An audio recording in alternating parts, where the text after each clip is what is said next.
Salve pessoal, bem-vindos a mais uma aula de física. Hoje eu quero falar com vocês sobre uma descoberta no campo da eletricidade e do magnetismo que praticamente criou esse mundo globalizado que nós temos hoje. Deixou o mundo menor, por assim dizer, porque essa descoberta gerou uma invenção que foi a precursora tanto do telefone quanto da internet. Que invenção foi essa? Exatamente, o telégrafo. E eu quero mostrar para vocês que essa invenção do telégrafo ocorreu graças a uma descoberta que foi feita por acaso por um físico dinamarquês chamado Christian Ørsted em 1820. Então, se você quer saber mais sobre essa história, fica aí que eu já volto.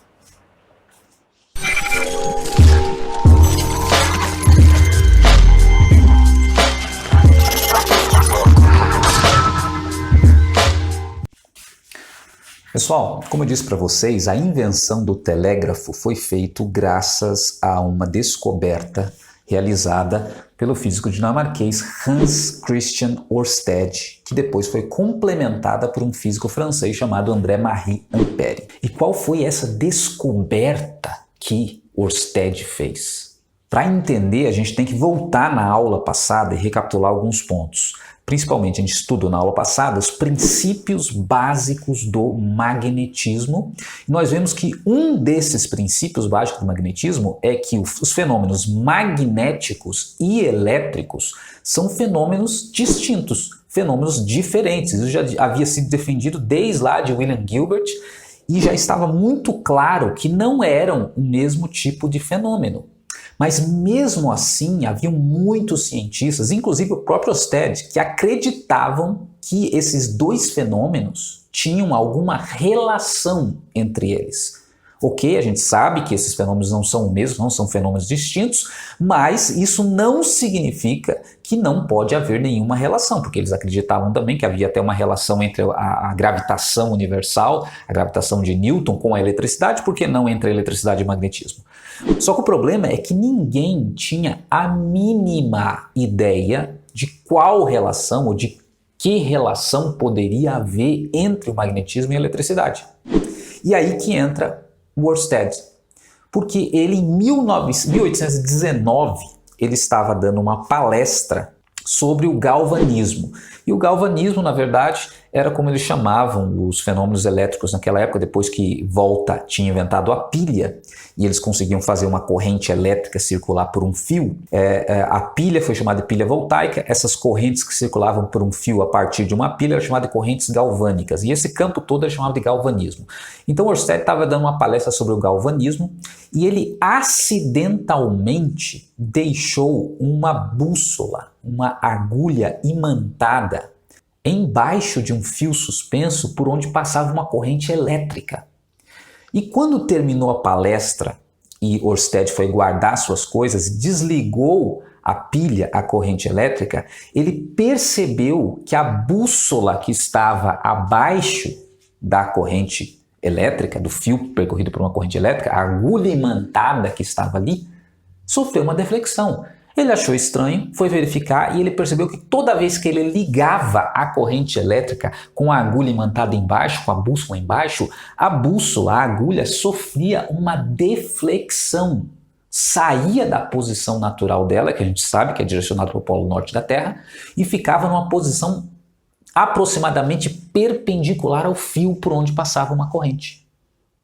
E essa descoberta, na verdade, foi muito importante na física, porque mostrava que em torno de um fio percorrido por uma corrente elétrica havia um certo efeito, havia uma certa força sendo exercida. Um efeito estranho que ocorria fora do fio, não no fio, fora no fio. E era capaz, inclusive, de gerar essa deflexão numa agulha magnetizada. Por falta de um termo melhor, Ørsted chamou esse efeito em torno do fio de conflito elétrico. E em julho de 1820 ele publicou um artigo relatando essas descobertas que ele fez, um artigo escrito em latim, cujo título é Experimenta circa effectum conflitus electrici iacum magnetica. Não falo muito bem latim, né? Óbvio. que significa basicamente em português experiência sobre o efeito do conflito elétrico sobre uma agulha magnética. E nesse artigo foi que ele apresentou as suas 3 conclusões fundamentais aí das experiências, que basicamente seriam: primeira conclusão, que o conflito elétrico, né, entre aspas, age sobre os polos magnéticos. Então veja, ele percebeu, não era somente sobre uma agulha imantada, que esse conflito elétrico, esse efeito em torno de uma corrente elétrica, agia. Qualquer corpo magnético, como qualquer ímã, poderia ser afetado por esse conflito elétrico. Primeira conclusão. Segunda conclusão, o conflito elétrico não é confinado dentro do condutor. Isso eu estou falando com as próprias palavras de Ørsted. O conflito elétrico não é confinado dentro do condutor, mas age nas vizinhanças desse condutor, que é o que o desenho aqui revela. A própria experiência dele. Não precisa encostar no fio. Mesmo sem encostar no fio, você percebe esse efeito atuando sobre outros corpos, inclusive sobre a agulha magnética. Então, segunda conclusão, o conflito elétrico não é confinado dentro do condutor. E terceira conclusão que ele apresentou nesse artigo, o conflito elétrico forma uma espécie de vórtice ao redor do fio, que é aqui também representado mais ou menos pelo desenho. Vórtice, você sabe, só você olhar para um tanque, para uma pia, né, quando a água começa a escorrer ali pelo ralo, forma-se um vórtice, né, tem aquela aparência meio de uma espiral. Então ele também conseguiu perceber, com experimentos com limalha de ferro, que ele conseguiu colocar em torno do fio, ele percebeu que era uma espécie de vórtice que ocorria em torno do fio, esse efeito, né, desse conflito elétrico. É claro que isso que Ørsted chamou de conflito elétrico é o que nós chamamos hoje de campo magnético. E o que ele descobriu basicamente é que uma corrente elétrica gera um campo magnético. Veja, não é só um ímã, como se sabia na época, que gera um campo magnético, mas uma corrente elétrica, que era outro campo. Lembra? Eletricidade e magnetismo eram 2 campos separados, mas ele tinha acabado de descobrir que uma corrente elétrica, uma corrente galvânica, também gera um campo magnético. Mas a questão é o seguinte, Ørsted não percebeu isso de imediato, ou talvez ele não tinha conseguido encontrar uma explicação completamente satisfatória para isso. Quem fez isso, na verdade, foi o físico francês chamado André-Marie Ampère. Veja, depois que Ørsted publicou o famoso artigo dele com essas descobertas lá em julho de 1820, Ampère ficou obcecado pelo assunto, mergulhou de cabeça igual um doido e ficou durante 6 meses direto fazendo experiências, cálculos para tentar entender isso que aconteceu. E mais ou menos 2 meses depois que Ørsted publicou, né, em setembro de 1820, Ampère chegou com algumas conclusões. E na verdade a principal conclusão que ele chegou nesse período é o chamado princípio da equivalência. Ele concluiu que, na verdade, aquilo que estava realmente acontecendo em torno do fio, que Ørsted chamou de conflito elétrico, era mesmo um campo magnético.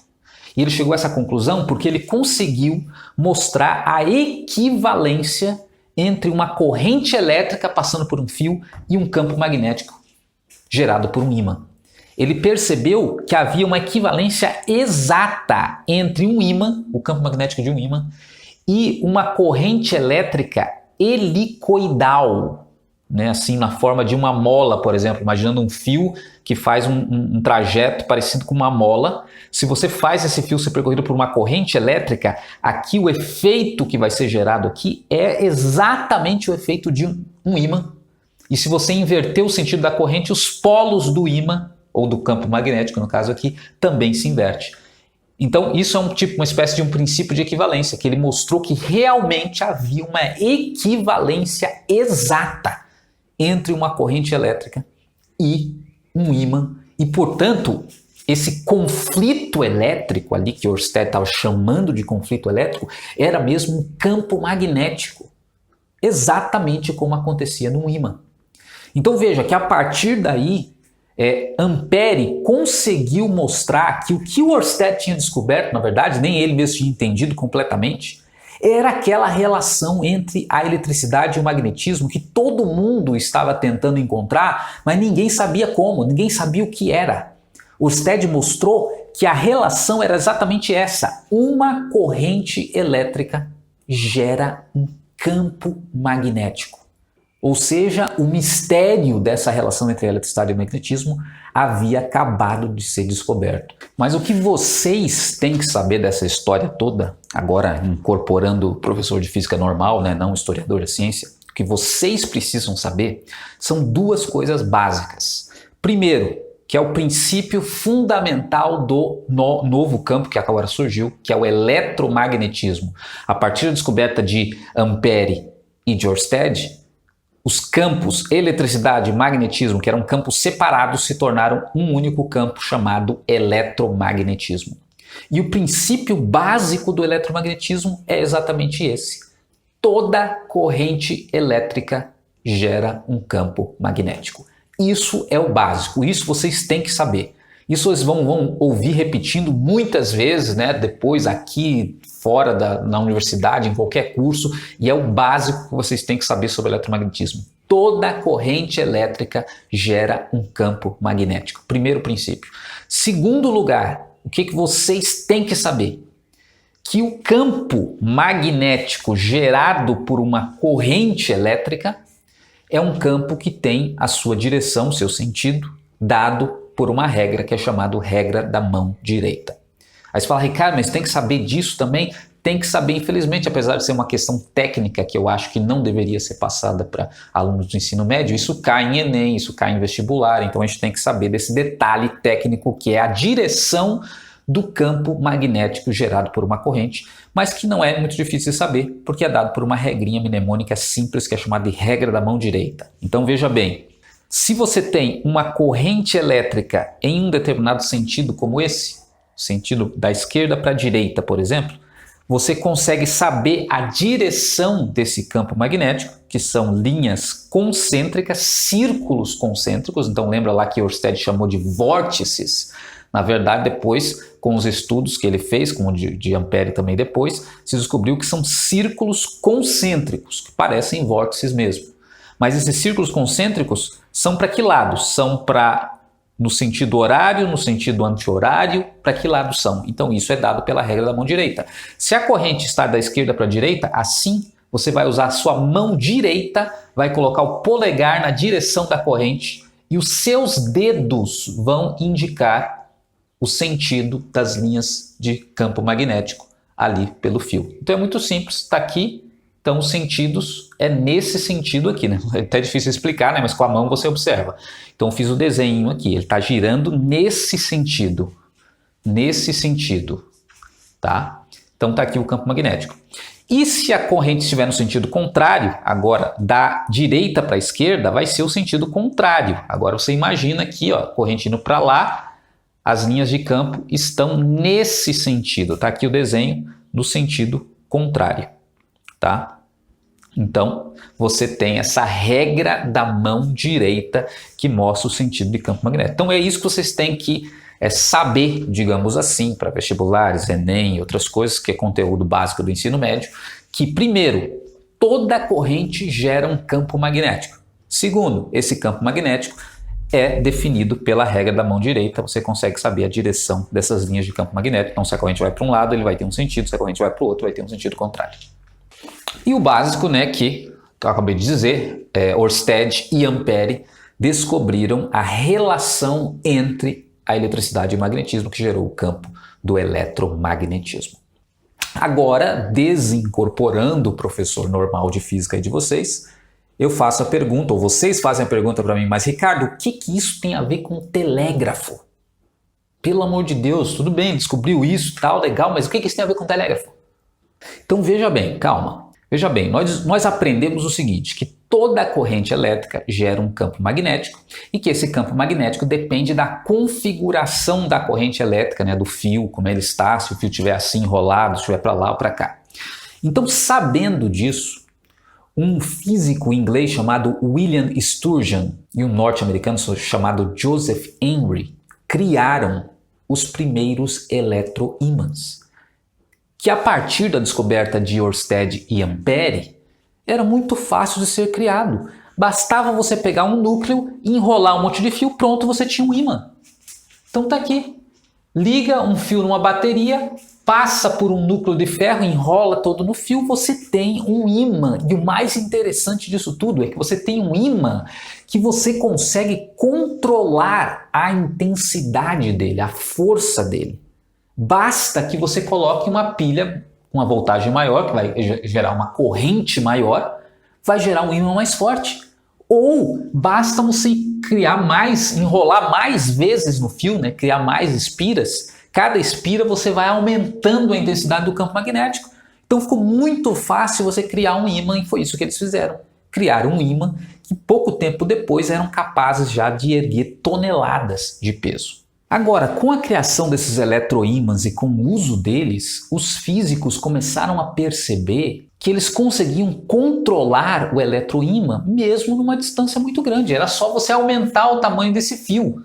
Você poderia controlar de perto o eletroímã, mas você poderia controlar em 30 metros de distância, você podia controlar em 50 metros de distância, você podia controlar 100 metros de distância. Você com um interruptorzinho, você ligava, desligava o eletroímã. E eles tiveram a ideia que isso poderia levar à construção de uma outra invenção.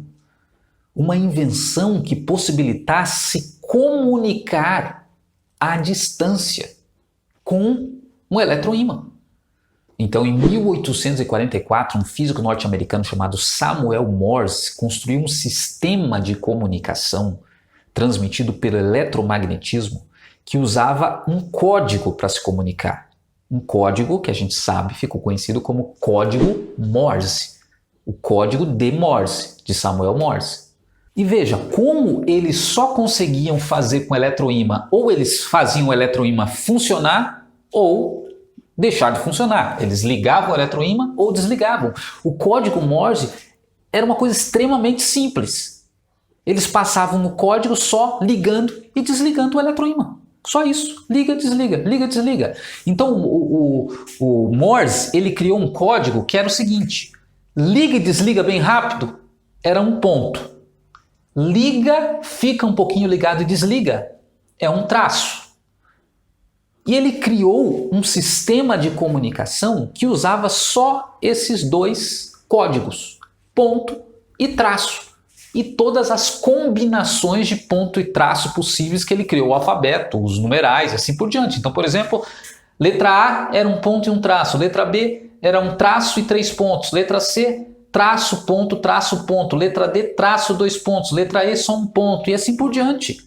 Então, só com 2 comandos, ponto e traço, ou seja, liga e desliga rápido, liga, segura um pouquinho, solta, com esses 2 códigos, esses 2 comandos, você consegue criar todo o alfabeto e os números e você consegue mandar uma mensagem à distância. Ele inventou o telégrafo.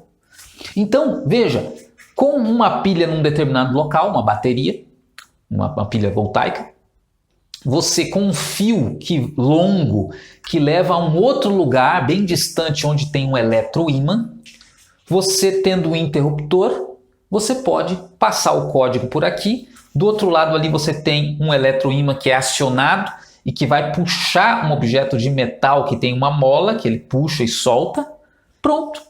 Ele consegue aqui controlar, mandar todos os códigos que vão sendo passados para o outro lado, vão sendo codificados. Depois, a pessoa do outro lado pode ler os códigos e transformar numa mensagem. Então, a partir dessa invenção, eles conseguiram ligar cidades que estavam distantes quilômetros e quilômetros de distância por meio de cabos, onde uma pessoa podia chegar numa cidade, passar uma mensagem que era transmitida por código Morse, chegava lá, quase que minutos depois a outra pessoa já tinha uma mensagem, sendo que era uma coisa que poderia levar até dias para que essa mensagem fosse transmitida. Nasceu o telégrafo. que começou no início a transmitir mensagens de cidades para cidades, mas alguns poucos anos depois, 14 anos depois mais ou menos, em 1858, um grupo de empresários norte-americanos e ingleses desenvolveram um projeto de passar cabos de comunicação pelo Oceano Atlântico de um continente para o outro, dos Estados Unidos para a Inglaterra. E mesmo muitas pessoas não acreditando que isso era possível, eles passaram os cabos, tiveram muitos problemas, levou anos para eles conseguirem resolver esses problemas, mas eles conseguiram ser bem-sucedidos. E a primeira mensagem foi mandada na Inglaterra para os Estados Unidos em 1866, bem-sucedida. Veja, uma mensagem que levaria meses até, porque tinha que atravessar milhares de quilômetros pelo oceano de navio. Levou poucos minutos para chegar. Então não é preciso dizer, portanto, que essa invenção do telégrafo mudou a história das comunicações humanas e abriu caminho para esse mundo globalizado que nós temos hoje. Com a invenção do telégrafo, o mundo ficou menor. E nós experimentamos ainda hoje os efeitos desse mundo que diminuiu. Porque basta você entrar no YouTube, por exemplo, você está na Índia, você está na África, você está nos Estados Unidos, você está na Austrália, você está de um continente para o outro. O mundo se tornou menor, mas se tornou menor nesse momento, no momento em que o telégrafo foi criado. E tudo isso graças ao quê? Graças ao quê? Graças a essa descoberta que Ørsted e Ampère fizeram, descobrindo a relação entre a eletricidade e o magnetismo, graças à descoberta desse campo chamado eletromagnetismo, pelos físicos do século XIX. Então veja só, a física também nos ajuda a entender quem nós somos, como nós vivemos, a nossa civilização. A física também é cultura. Então é isso, pessoal, por hoje. A gente se vê na próxima aula. Um abraço, até mais.